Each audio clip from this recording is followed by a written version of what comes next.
Okay, welcome everyone. Thank you so much for joining us today.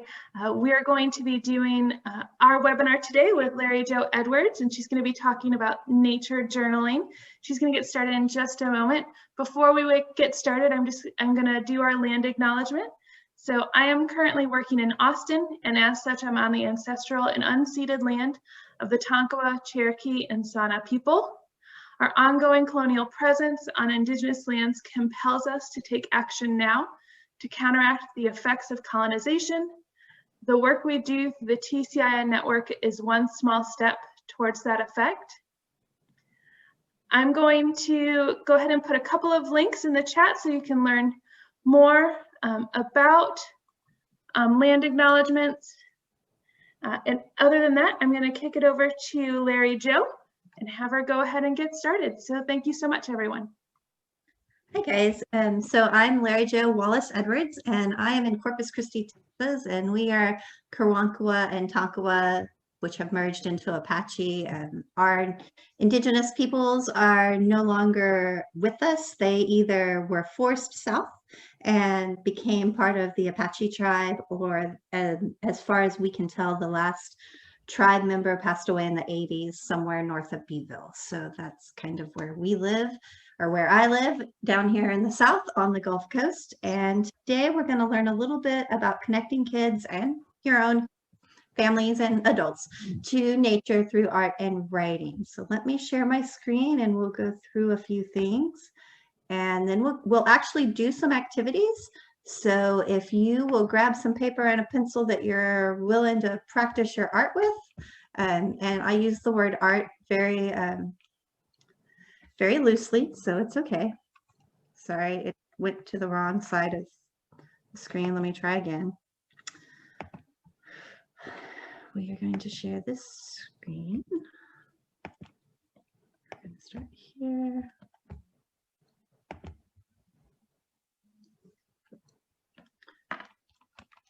We're going to go backwards through it. There we go. So we're connecting with nature through words, pictures, and numbers today. My name and my email will be, as well as the website, are at the end of this presentation as well. And when I'm in this mode, I can't see questions, so we'll do Q&A at the end. So just a little bit about me. I grew up thinking I'd be a hard scientist. I have a degree in marine biology and felt like I was going to move to South America and study fish, farm fish for the rest of my life and make millions of dollars. Then family happened and my hard science became working at a Parks and Wildlife hatchery instead, and accidentally fell into the job I have with the Coastal Bays and Estuaries program now, being their informal educator, and they paid for me to go to grad school. My grad school degree was in ecological teaching and learning, where this picture was taken. We were forced to journal and never name a thing, just make friends with it. It was my transition from hard science to the softer science of nature journaling. Shortly after grad school, I wrote a field sketching curriculum. I do not draw. I do not draw professionally. I am not an artist by trade. I was a hard scientist. Numbers were my thing. However, I felt like it was a need. It was a tique at the time. It still is. It's just a little more buried now. And from that, we started a sketching class at the Delta. That class runs once a month. Once you finish the Learning How to Sketch class, you can join our monthly Nature Journal Club. And then we're doing a little bit of wild writing, which connects people with trauma to nature with a therapist. We don't do it without a therapist as well at the Delta. And so this is what we are going to do. And then this connecting to nature through art and writing has come out of that as well. So we're going to do a few activities today, but we're going to start with learning what the research says. So when we're talking about research, I've given Sarah Coles a link to my research folder. She can drop it in the links for you to go and study research documents to your heart's content. But one of the things about journaling in nature is the documentation of your surroundings, which we call phenology. And that's taking the time to notice that the sandhill cranes are here about 2 weeks earlier than they were last year, or notice that The white pelicans never actually left, even though they're migrant species, because we have a set of white pelicans that live here on the coast who are young and dumb and a bachelor pad and don't want to migrate, and that's okay. But you start to notice those things as you're documenting your surroundings, and you're able to say, it's about time for the green jays to get here. They're a little bit late this year. Another thing it does is to create and strengthen neural synapses, spatial reasoning, and the connection between both spheres of the brain, the corpus callosum. That's just brain science, just to give you a little bit there. Then we use the tagline in Children in Nature about happier, healthier, and smarter. That is eco-psychology, the acknowledgement that being out in nature, seeing green space actually does have an effect on your emotional well-being. Another thing that nature journaling and being out in nature does is personal safety and self-reliance. It's your situational awareness. You know it's okay to jump off the log 2 feet from the ground, but you don't want to jump off the cliff 200 feet from the ground. You start to notice these things when you are walking and spending time in nature, and you're allowed to make mistakes and fall down and get dirty and get hurt if your parents let you. And you start to find your own situational awareness, which is very, very important to children these days. And I can't get this to move. Deep natural connections. This is the Leopold connection, the ecological literacy, the being able to know and feel and love a place. So place-based literature, ecological literacy is knowing the trees around you, to knowing the soil. And my husband calls the soil in Austin comfortable soil, because that's what he grew up with. So when he takes a handful of that soil in his hand, he's like, comfortable soil. And that's just knowing your place, having that connection to place. And then curiosity is a newer research coming out, but having those questioning skills that you develop when you're curious out in nature. And so the science of curiosity is a newer one that's coming out right now.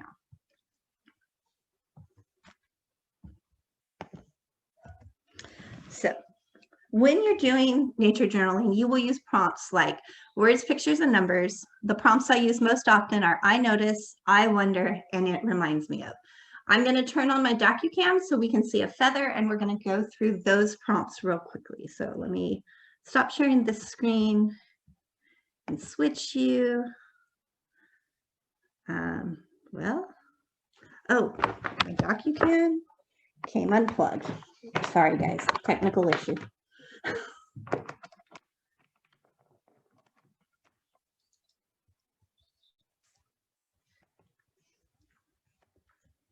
Here we go. And if you turn it from gallery view to speaker view, you should be able to see this feather that I have right here. I've got some other feathers. Let me just move them out of the way so we're only looking at one. And now as we look at this feather and we use the prompts, I notice, I wonder, and it reminds me of.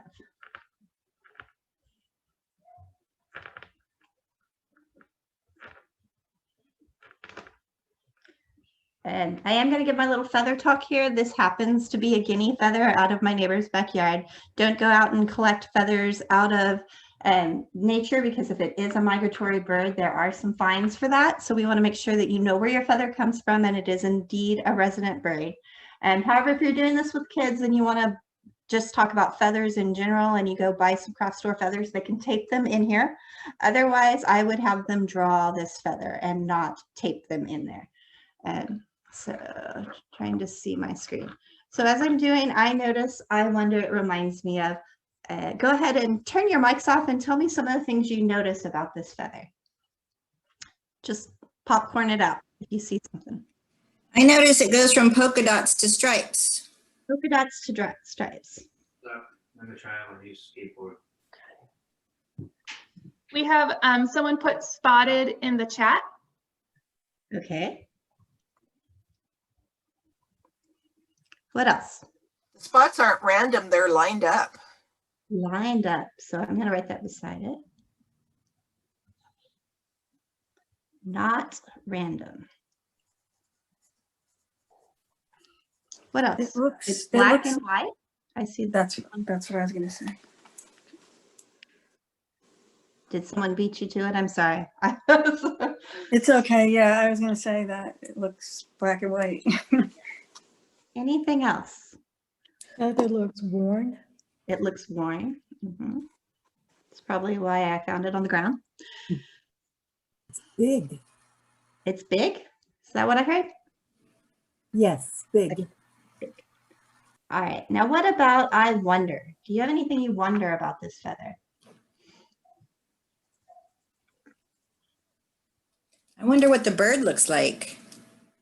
That's a good one. I wonder where the feather comes from on the bird. I wonder why it fell out of the bird. I wonder what kind of bird it came from. We have a question in the chat of which side is the leading edge? Okay.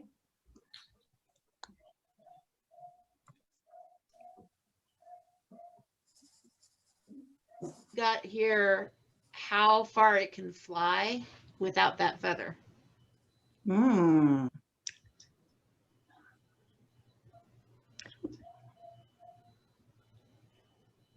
All right, and let's move to it reminds me of.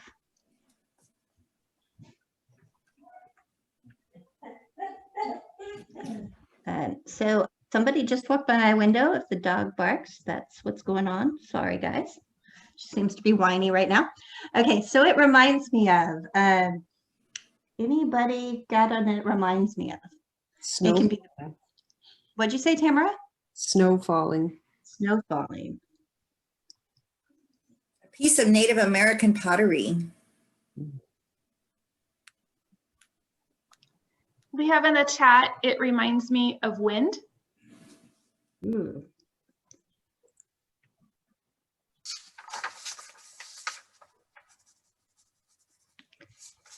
Fabric. It reminds me of fabric. Okay, so that I see in the chat the crazy animals with spots and stripes in Africa.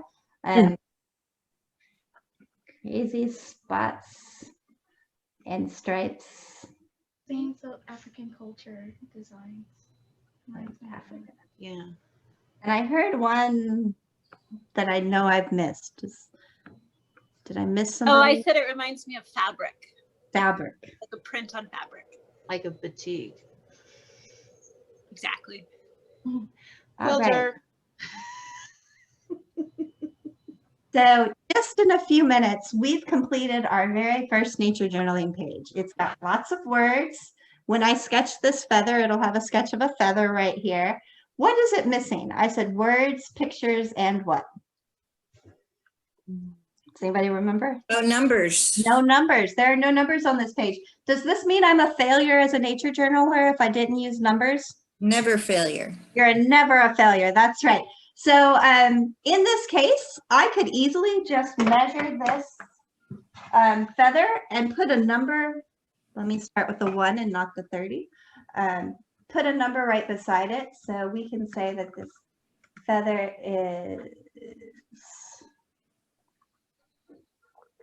15.5 centimeters to where the feathers stop and 19 centimeters to the end of the quill. So I can write 15.5 centimeters and 19 centimeters to quill tip. Oh, your bracelet is so cute. Oh, that's my medic alert. Isn't that cool? Oh, A friend of mine made it for me.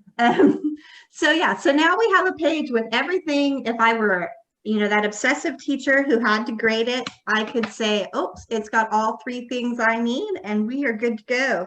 So this is a quick, easy way to set up a page using the prompts of I notice, I wonder, and it reminds me of. So I'm going to go back to sharing the screen so that we can move on with some activities.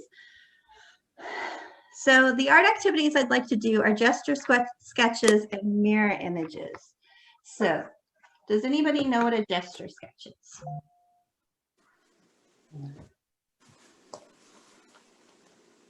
can't see y'all, so I'm hearing silence. So a gesture sketch is a quick sketch. If I said a word, you would draw the first thing that pops in your mind. It's not like looking at something and going, oh, I've got to catch every detail. But a gesture sketch, you can't see while I write, sorry. A gesture sketch, and I missed the E in gesture sketch because, you know, quick writing. For a tree would be what I call your typical broccoli tree, right? In fact, I just told people at PLT today they were not allowed to draw broccoli trees. So if I told you to draw a pine tree, what would your gesture sketch of a pine tree look like? Let's just take a minute and do that. It's something like this. And a gesture sketch is that quick sketch. If I said a frog, what would that look like?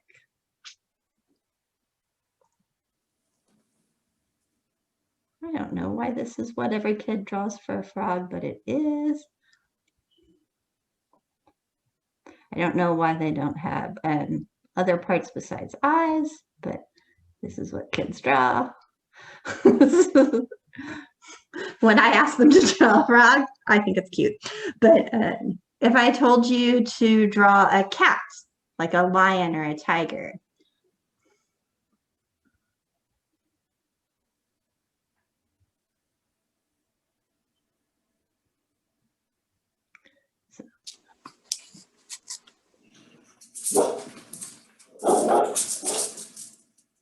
so these gesture sketches are just quick ways to do it. Now, is it wrong if I gesture sketch in my nature journal? No, I see heads shaking. And it's not wrong. There's times when a gesture sketch is all you're going to have time for because that bird is going to fly through really, really quickly, or you only have 30 seconds to catch something because you're walking with a big group of kids, but you don't want to forget it. It's okay to draw stick figures if you have to in your nature journal. It's not a big deal at all. And the next thing I want to do is kind of some drawing skills. These are kind of warm-up skills that we do in the classroom or on Zoom that kind of warm your skills up. So I'm going to share my screen again. I'm going to use a website called Quick Poses. And so in Quick Poses, I can choose that I want animals and I want 30-second intervals, which means they're going to move through really fast. Why would I draw fast things? Again, it's because things move very quickly. I want to draw 10 of these images, and I'm going to tell it to show things upside down. And I want you to compare when you're drawing something you're looking at right side up to the one you draw when it's upside down. Okay, I'm actually going to set this for interval. Oh, it won't let me. Okay. And we're going to hit start. So right now you should see on your screen two upside down horses. Is this correct? Yes. Okay, great. So we have an ear. So we're drawing these? You are drawing these. We're drawing this upside down horse. And when we draw things upside down, what we're doing is we're tricking our brain because our brain doesn't think of animals in the upside down form. And so we tend to, not always, but we tend to get a better drawing. Oh dear. All right, and now it has changed to a cute little dog running through the water somewhere.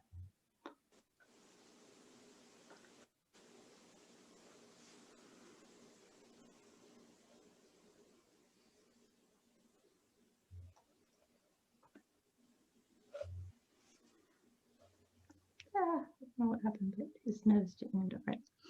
And here's another dog.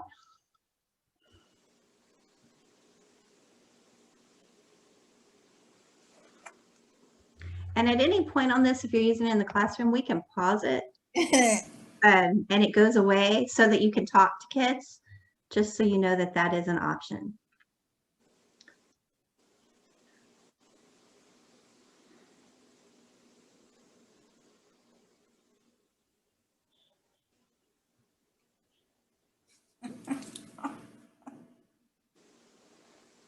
Here we have some great bird. I don't know. Sarah, do you know what kind of, Sarah Coles, do you know what kind of bird this is? No. Me either. But let's go visit it. Let's Figure do out what it. it is. I keep trying to That convince. is not a Texas native bird, I can tell No, you. it's not. I keep trying to convince my boss that we need to go birding at other parts of the world as a teacher workshop, but he keeps telling me no. I try. All right, so remember we have 10 of these. We're halfway through. I'm actually gonna keep these going because I think it's good practice for you to practice at quick intervals. So these are timed sketches. We gave it a time of about 30 to 45 seconds, and we are doing them upside down to trick our brain. So we're taking two kind of Art 101 pieces to teach kids how to draw, and we're sticking them together in a way for them to practice and warm up their hand and kind of laugh at themselves and go, oh, that was fun, but there's no pressure because you're not grading these, they're just warm-up activities. And they start to feel confidence if they do this enough.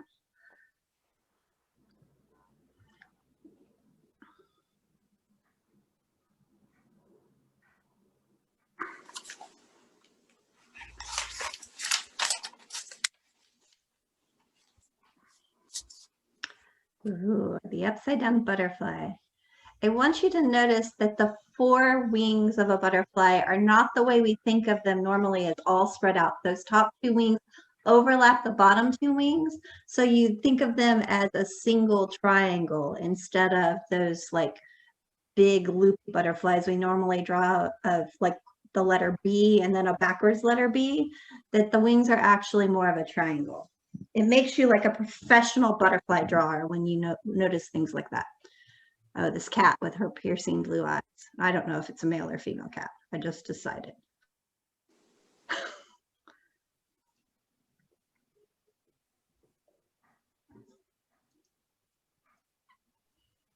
Larry Jo, we have a couple of questions in the chat. Is this list of pictures in that SharePoint with your research? No, so the research things are there. This is Quick Poses. It's a website that you can choose what you're doing. I chose animals because this is a nature thing. You could do people, you could do hands, you could do feet, all kinds of different things. So this is a website link, which I gave you when we first started. I don't know if you caught that, but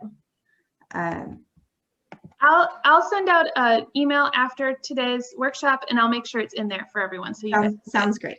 Yeah, so this one is Quick Poses. I just wanted to show you 2 practice tools that I use a lot in the classroom and on Zoom meetings.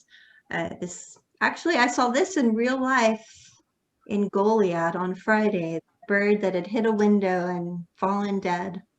And it was a cute little butterbutt, yellow rump warbler. Sorry, couldn't remember its real name. But I drew it in my nature journal. And I used the same prompts to try to figure out what had happened to it. Of course, my thought is that it ran into a window because it was laying near a building, just like that. So this is, then it shows you all the pictures we used right side up, just so you can see how it ends. This is called Quick Poses. I like this one because as I said, it's timed. You can choose face, hands, animals, landscapes. So if you wanted to do the same thing with landscapes, you could. Of course, you want to keep the clothing on if you're doing people, just FYI. You can choose your interval. We did 45 and 60 seconds in those 10. You can choose how many images you have and whether or not they're upside down. So that's Quick Poses. And then the other one I like to use is called Line of Action. And I like this one because you can say that you want no insects or all mammals or just birds. Let's do just birds for a minute. I like to include skeletons just because I think kids need to see those bony structures. I work a lot with kids, but I find that the adults get sucked into skeletons as well. And right now, the session is all the same length, but I like to put it in class mode. What class mode does is it starts fast and it goes very slow at the end where you have 10 minutes to draw. So you'll notice if I did a 30-minute class, it would give us 10 poses at 30 seconds. So those are those quick draws. Would give us 5 poses at 1 minute. That's a time setting. 2 poses at 5 minutes, another time setting, and 1 pose at 10. And then you can do give me pointers as well. So it can do a lot of things. I'm going to set this for 30 minutes. We're only going to do a couple of poses. We're not going to sit through another thing. And I'm going to go ahead and get it drawing. So here we've got a great blue heron looking for some food, hanging out, definitely staring down something. And remember, these first ones are in 30-second intervals, so these are very definitely fast drawings.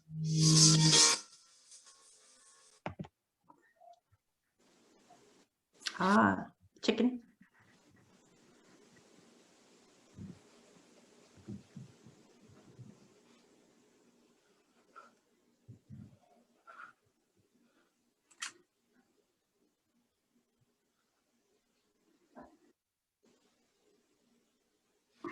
Secretary Bird, I think.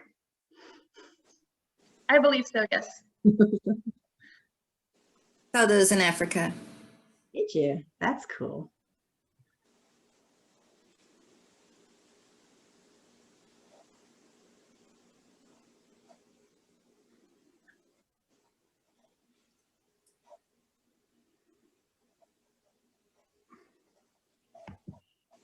Oh, baby chicken.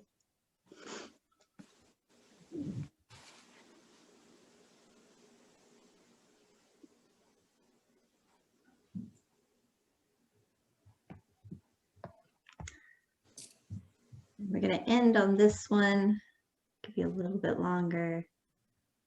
Then I'll stop sharing and we'll move to a couple of other fun things we can talk about.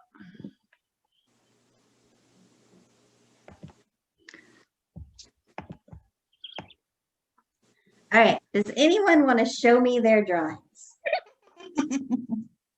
I love the laughter. Like she didn't even turn on the camera. She just laughs hysterically. So the point of this is to be able to laugh at yourself. The point of this is to get your hand moving, to get yourself kind of just in the mindset of sketching and starting to notice things. I am not sure, Caroline, if you can upload your own pictures to those websites. I've always just chosen off those websites to use as, practice websites. But I have done it where I've just uploaded pictures that I want kids to use onto PowerPoint slides and then just timed the PowerPoint slides. If you want to do something more personal, you could do it that way. But I'm going to move back to my PowerPoint so we can move into some of the other activities. So we have both gesture sketched and done some quick draws, which are on the other warm-up activities. Just to talk a little bit about parts of a whole. Parts of a whole is, if you think about a flower, you would draw the stem, and then you would draw the leaves, and then you would draw the flower in boxes separately, and the roots if you happen to have them, and then you draw the whole flower together. So you'd spend 2 minutes just looking at the leaf and studying it and drawing it. And then you spend 2 minutes just with the stem and draw it in a box. And then you spend 2 minutes just with the flower if it has a flower on it, or just with the roots if you've gotten the roots out.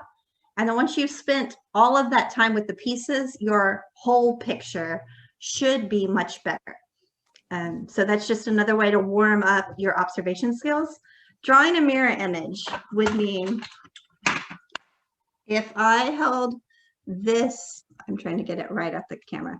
If I held this seashell up like this, you would actually draw it as if it were coming up from here, up this way. So I'm going to lay this on a white piece of paper, turn my DocuCam back on, and we're going to try to draw its mirror image.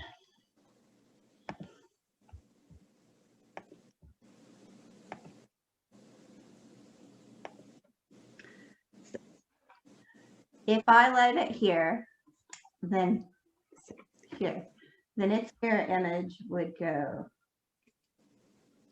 it would spiral out this way.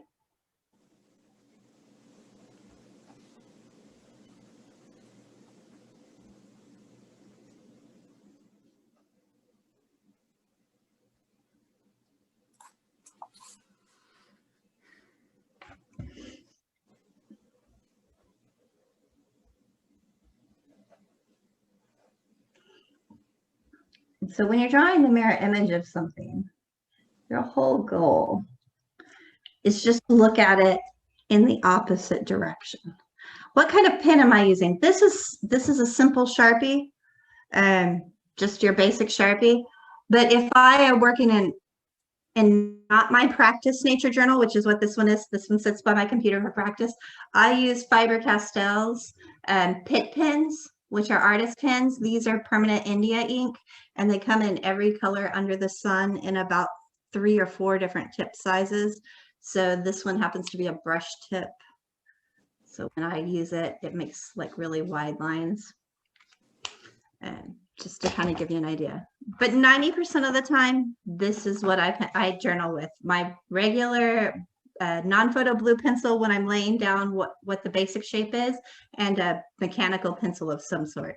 Those are my go-tos, but on the camera, I use just a basic Sharpie so you can see it. Just makes it easier if you're working with kids or adults to be able to use dark ink. I have to tell you that when I started doing Zoom nature journaling, I had to commit to ink. I had told myself that I was going to commit to ink, I guess 2 Januaries ago. And so I committed to ink by buying erasable pens. Yep, by buying erasable pens. That's right. And so those still didn't work on this camera, so I had to commit the Sharpie so it could be seen. So that's another reason why. All right, any questions on drawing mirror images?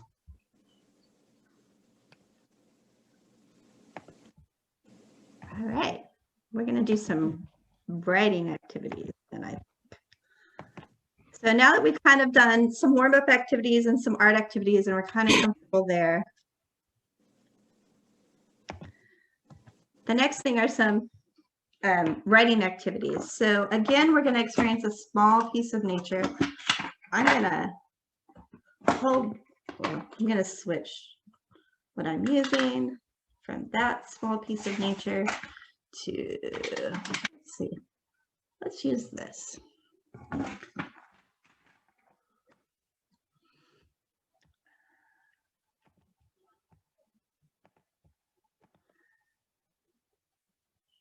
Come on, there we go. So I've laid a couple of things, actually only one in your view, a couple of things on here for you to experience. And what I want you to do is I want you to write about it. So as you look at, pick one of these 3 things to look at. It would be a whole, if you've got some nearby nature, if you've got an artifact or a biofact on a table near you, this is another chicken feather.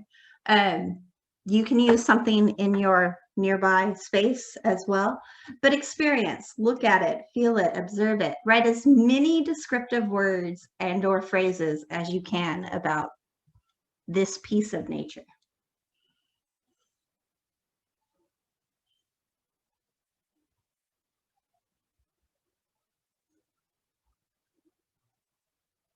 And I see Christy has just bought the book, The Secrets of Devonwood. There's another one that she is about to come out with that is just as good. I've seen a sneak peek of it. So yeah, her journaling is amazing. I'm not going to teach you how to make pages like that. I'm going to teach you how to do quick things you can do in the classroom or with the kids, but definitely look out for the inspiring, beautiful artwork as well.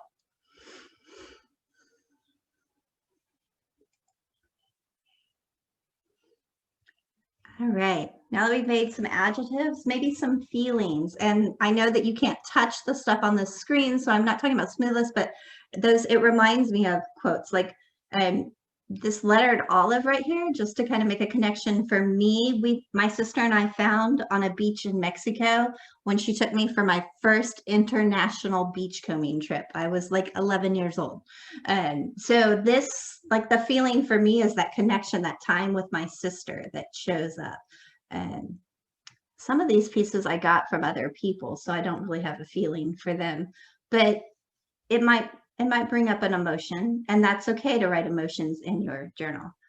The other thing about writing with this is you can use the name of the item to create an acrostic poem. So like with feather, I could say something about furrowed, and I am not feeling very creative in my acrostic poem today, but we could pick up E and A and write some poetry as well right here.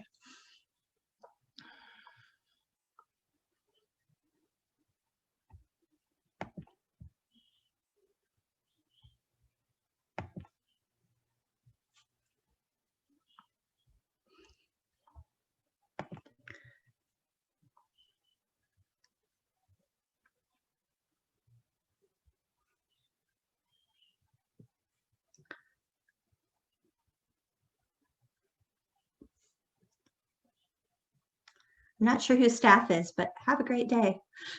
So I'm reading the chats. Another thing you can do is a page of questions. So you could pick one of these items, draw a quick sketch, and just write as many questions as come to mind. And the way I do this with kids is I say, there are no such thing as dumb questions. What is it is a place to start. And the more questions you ask, the deeper and harder they're going to get. So they're going to go deeper into that thought process and that curiosity as they continue to write questions down. So they might start with, what is it? Or why is it yellow? Or why does it look like that? But then they might end up with, I wonder what lives in it. I wonder who ate it. I wonder how the calcification happened. You know, you'll get this chain, what we call a curiosity chain of questions that will help them delve deeper into an item. So that's another way you can use writing in your journal to delve deeper into things. And observations, just your basic observation skills, writing an interpretive page for you to use kind of as an ID key. So your basic observations of size, shape, color, texture, descriptive words that describe it, and writing a description of it is another way to get them writing.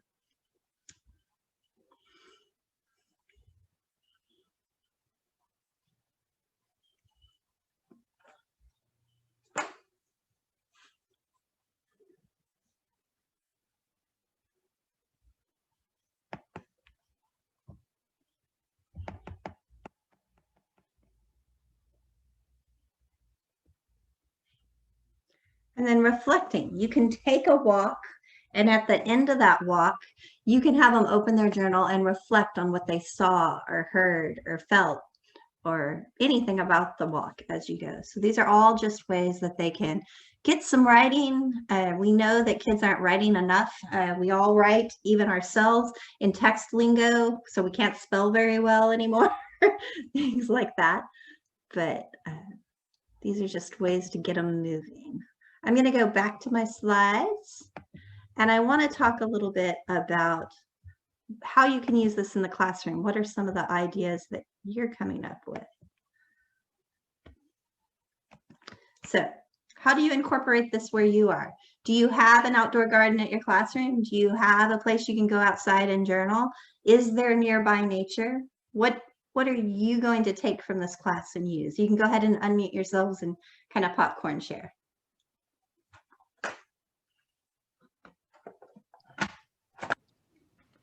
I think some of the exercises. Some of the exercises, those are good. Oh, hi, Rebecca. Hi. I'm here. That's cool.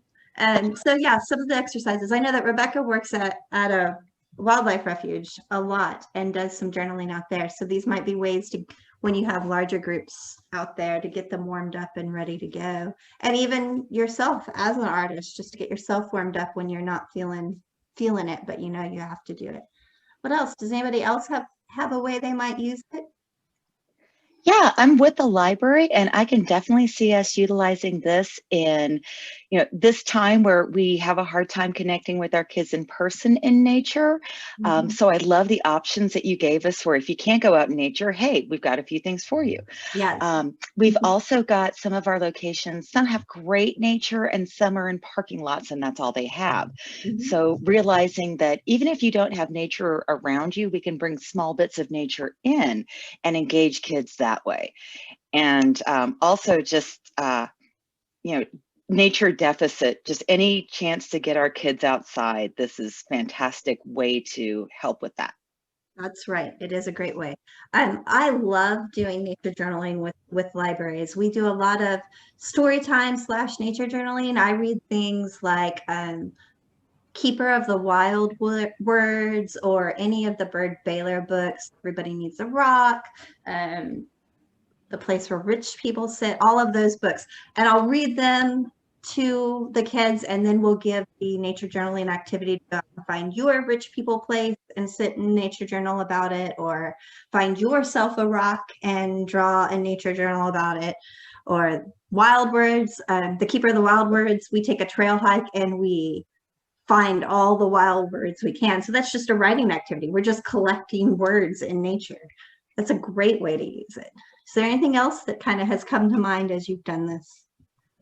Anyone else? I work in a farm to school garden with, and I do a program with Tamara, who's actually in this workshop right now. We do mindfulness in the garden, and she talks a lot about healing herbs. And I was thinking how cool it would be to pick leaves of the herbs and maybe have kids write what they learned about the properties of the plants. So thank you. It's really given us a lot of ideas.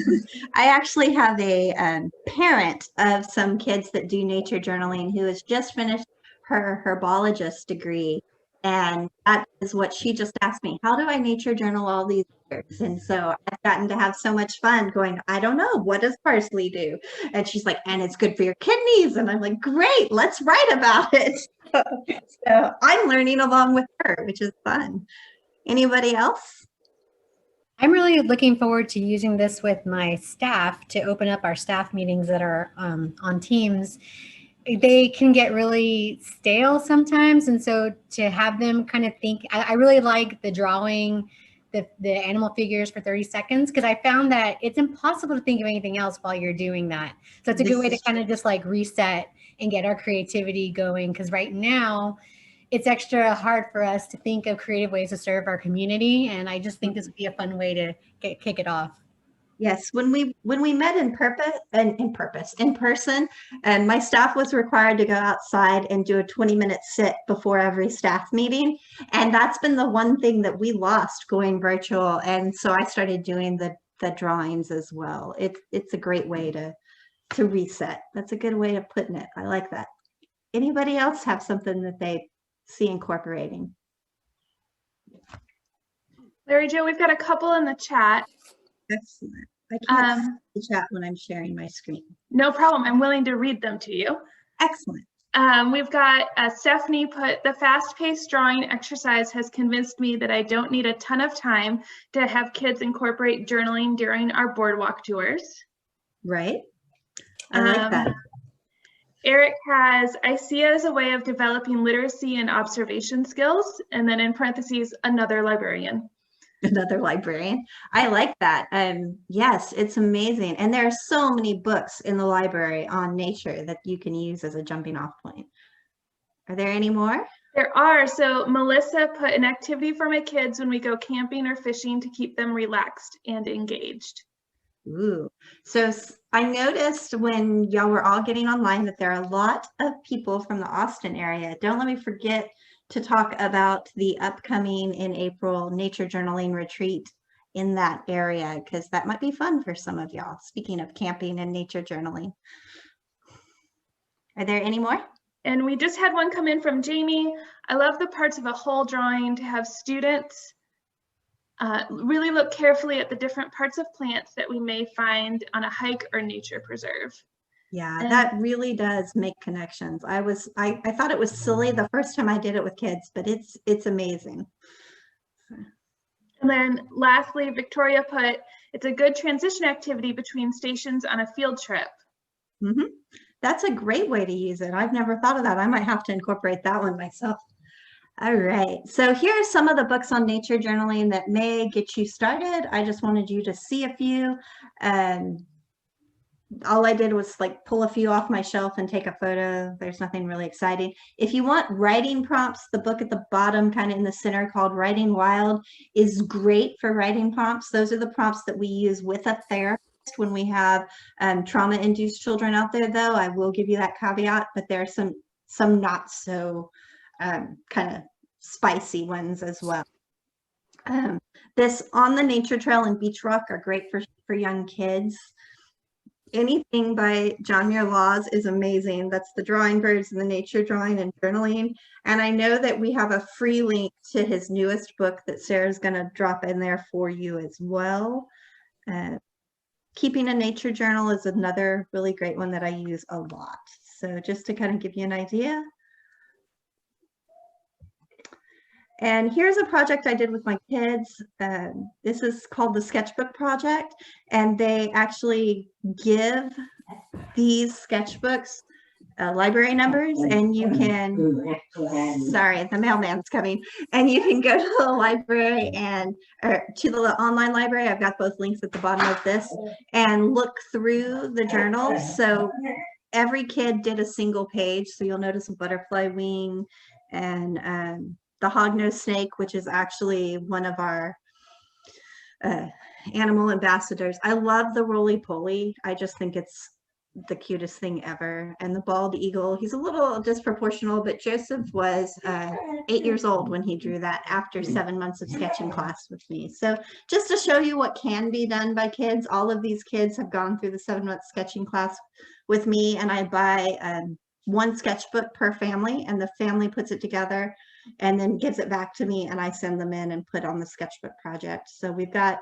these are the first 2 we did, but I think we have 6 on the project now. So just to kind of give you some inspiration, kids are amazing.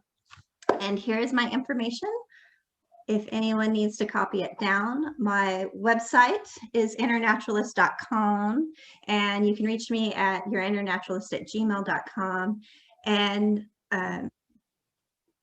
then I have an Eventbrite for the April nature journaling retreat, but I'm going to actually turn my screen off so you can see my face maybe here, so we can do some Q&A. So we've got a couple questions have come into the chat already. Okay. One is, what age would you start nature journaling with? My youngest nature journaler who sits through the class is 3. His name is Ezra, and he tells me what a terrible drawer I am every month. But it's great fun, and he's making progress. So there's that. His big brother is in the class too. I do a lot of nature journaling as a family, so mom comes with them, or sometimes dad or grandma, and I like that because then when you send them home with homework, it is very easy for them to do it together, and that multi-generational thing is very important. And someone, oh, she's already done it. Sarah has posted the Eventbrite link along with the 2 websites I showed you where the gesture sketches came from, the time sketching, and my Facebook page and the journaling research. She's got everything there. Look at you, you're on top of things. You know, if you just want to maybe do like a elevator pitch for your retreat. All right, so it came out of another workshop kind of like this, where someone said, wouldn't it be great if we could get together and do 3 or 4 days of nature journaling, just like all in one place? And so I called a friend of mine who works at Bastrop State Park, and they said, sure, we've got these bunkhouses that right now we can't use in COVID for bunkhouses, so we can spread out and do nature journaling. So the April retreat is in Bastrop at the state park. It is 25 people, so you can come for a single day or you can come for the whole 3-day retreat.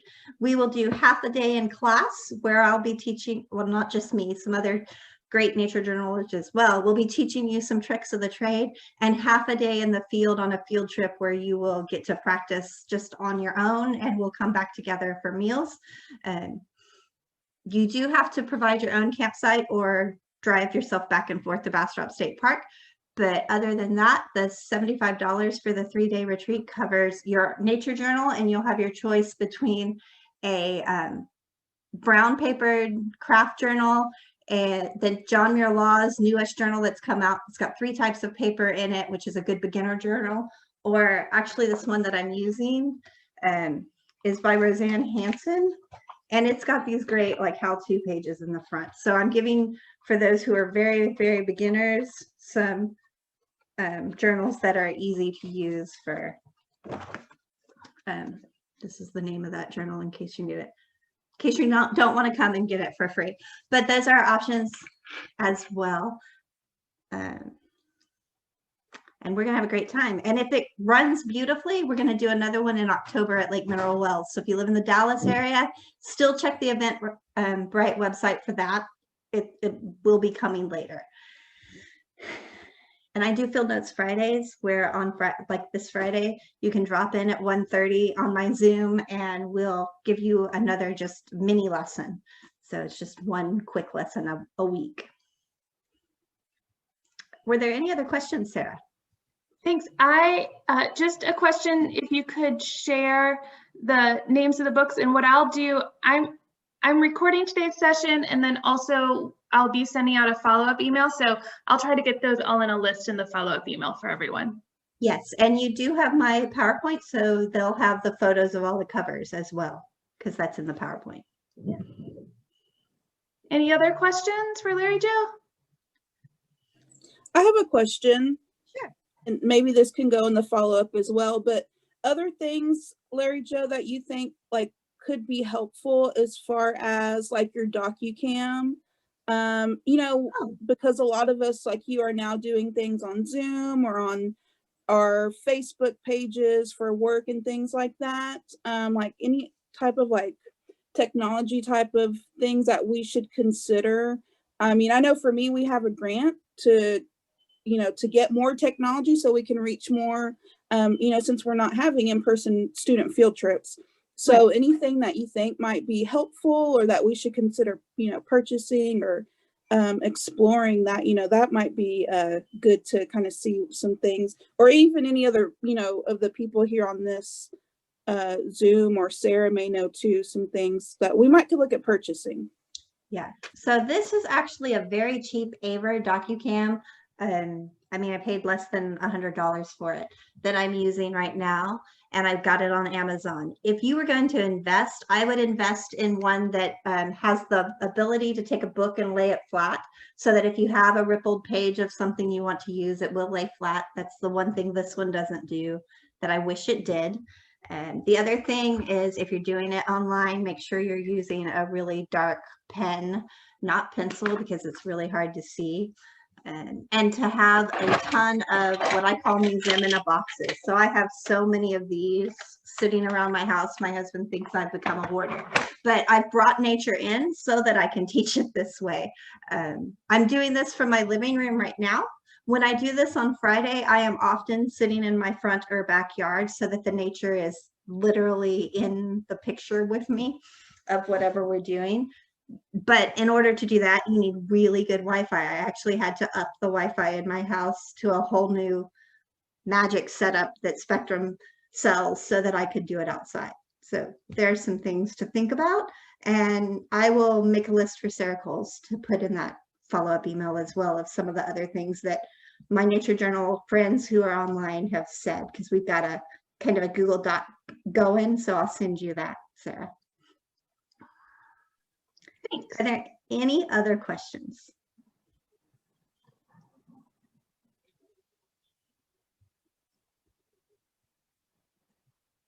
I think, Larry Jo, if you could, you talked a little bit about they're starting to do some research about creativity with kids that are taking place.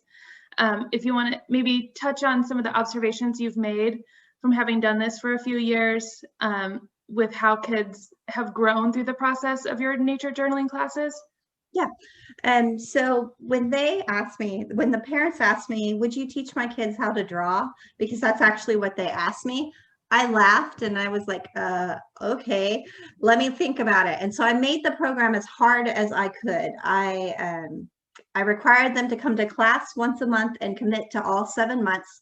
And I gave them homework in a 4-3-2-1 series. So that if we studied landscape drawings that month, they had to give me 4 landscape drawings, 3 quick sketches, 2 pencil drawings, and 1 10-minute sit. And then I would rotate those, like the next month when we did something new, the 4 landscape sketches would either be in the 3 or the 2 slot, and the new thing would be at the top of that list. And so they spent 7 whole months with me. And at the end of those 7 months, they were amazed at how much they could draw. And they asked me if we could continue, but I already had 35 people on my waiting list, so I couldn't continue with them because I had these people expecting to start. And so I started them as a nature club, and we get together once a month and I give them a topic. Like today we're going to do a leaf study. Go find 5 leaves and tell me all about them. Or today we're going to do a butterfly study. Let's go into the butterfly house at the botanical gardens, and you're going to, spend 45 minutes just looking at the butterflies and doing a page. And we did the same thing with orchids one day in the orchid house. And so by watching them grow, my most advanced students are on year 3. And even during COVID, when we're not supposed to be meeting face to face, their parents will call me and be like, we're at the park Tuesday at 2 in case you want to show up. And so I'll go to the park Tuesday at 2 and we'll do a nature study there with them.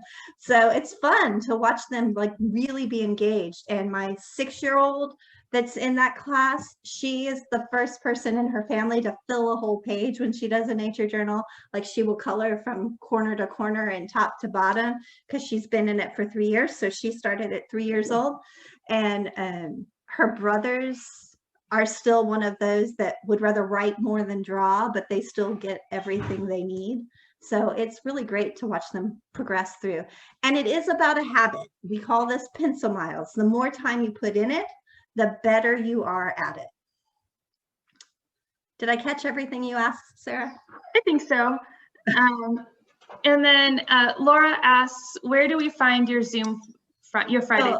So on Eventbrite, it'll list the Field Notes Fridays as well. So I know that this Fridays is on Zoom. I haven't put the rest of February on because I have something going on this weekend that will kind of alter the schedule, but they will all go up in Eventbrite. So just like you follow TCIN in Eventbrite, if you follow your inner naturalist in Eventbrite, you'll get those updates as I update the calendar.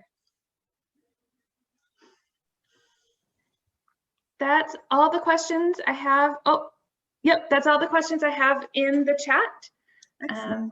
Thank you for all the thank yous and amazingness that y'all are sending in. Well, thank you, Larry Joe. I know that this is a session that everyone was really excited about, and so thank you for sharing the information. Just as a couple little wrap-ups, I will be sending everyone an email that'll have the link to this recording. And if you've missed any of our previous webinars, they're all up on our YouTube channel. So feel free to watch those on there as well. And then I'll also be sharing some resources and an evaluation. So if you guys could please go ahead and fill that out. And then our next month's webinar is going to be with Melody, who's serving as our tech help today. And she is going to be doing green school parks, an assessment-driven approach. And so that's going to be a really exciting one. And I'll put the link to register for that in our follow-up email as well. So thank you so much, everyone. Bye, guys.